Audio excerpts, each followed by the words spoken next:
Hi everyone, my name is Pawan Kalyan and I am from BSc third year Forensic Science. My topic is Introduction to Forensic Ballistics and Firing Mechanism. So first we will see what is ballistics. The ballistics is the science of motion of projectile in flight. So it is the science which deals with the motion of projectile in flight. And here projectile is nothing but the effector component of cartridge and is actually responsible for reaching, impacting and exerting damage onto a target. In terms of ballistics, projectile mainly includes the bullets and pellets. And next, what is forensic ballistics?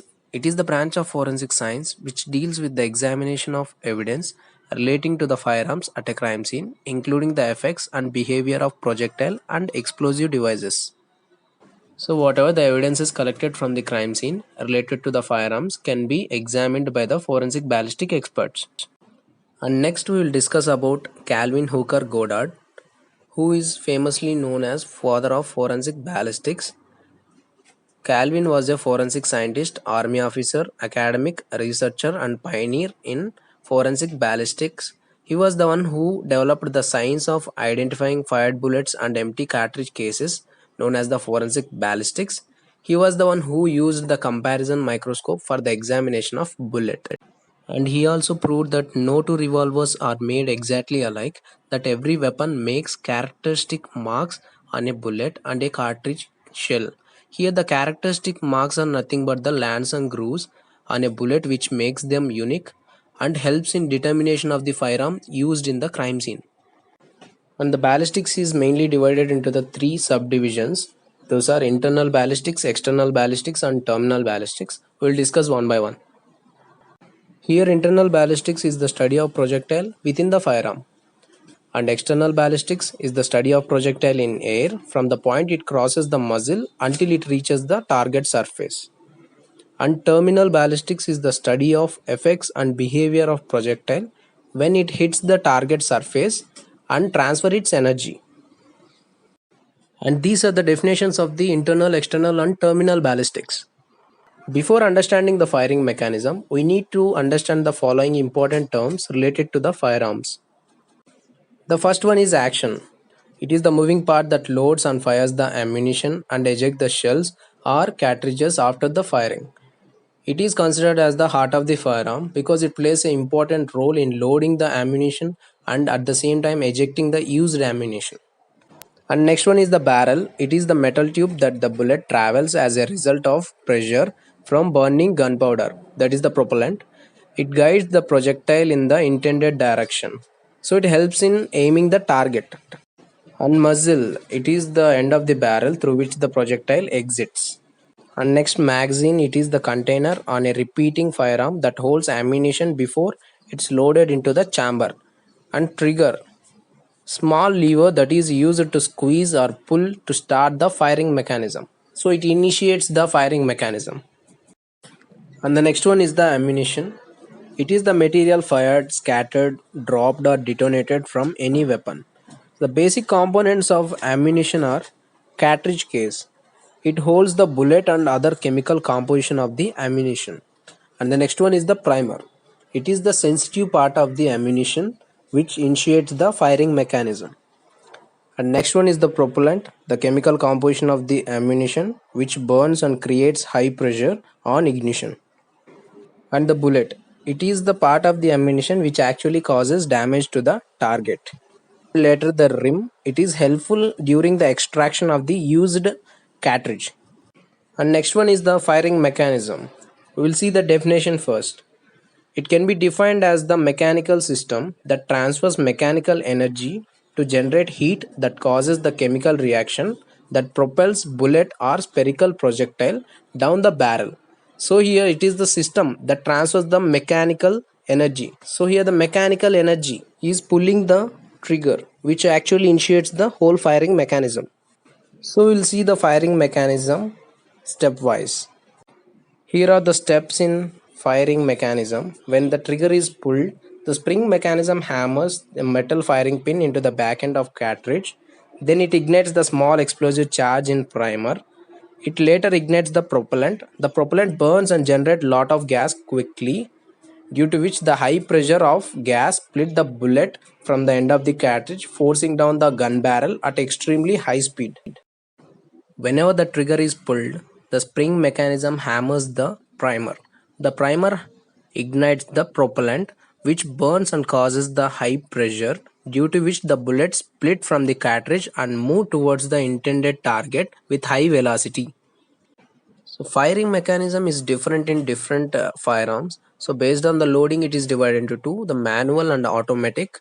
In manual loading, one person or user can fire only one bullet at a time, but in automatic, the user can repeatedly fire by just pulling the trigger. So we'll discuss various firing mechanisms. So let's start with the manual loading, that is bolt action. Bolt action. It is the mechanism in which the opening and closing of the breech is operated by direct manual manipulation of the bolt. Most bolt actions utilize a rotating bolt or turn pull. Bolt handle must be rotated upward for unlocking before the bolt can be pulled back to opening the breech and eject any cartridge.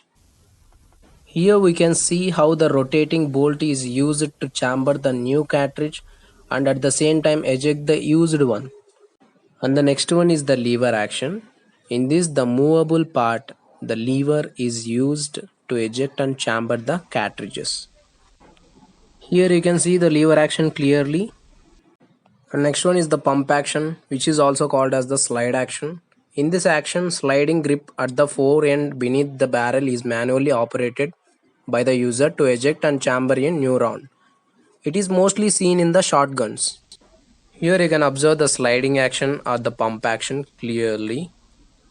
And the last one in manual loading, that is breech action. In this, the barrels are hinged and can be broken open to expose the breech. So here the barrels are broken open in order to eject or chamber the cartridges. And next we will discuss about the firing mechanism of the automatic loading firearms.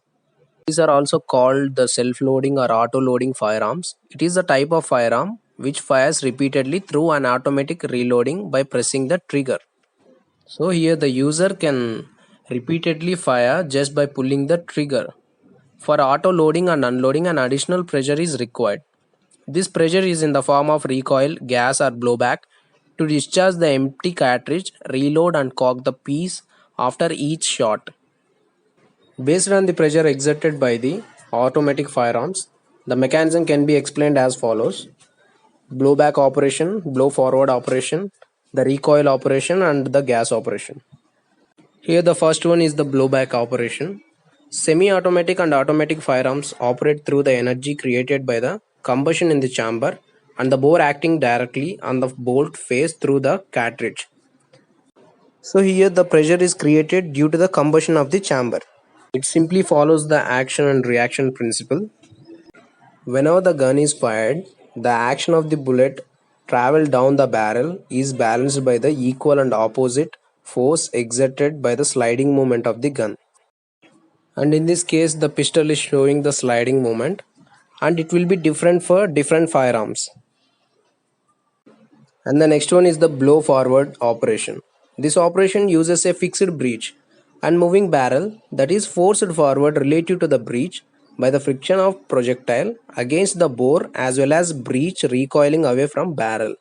Here the energy is created by the propellant gas pressure and the friction of the bullet. And the next one is the recoil operation. It is a type of locked breech action used in semi-automatic and fully automatic firearms.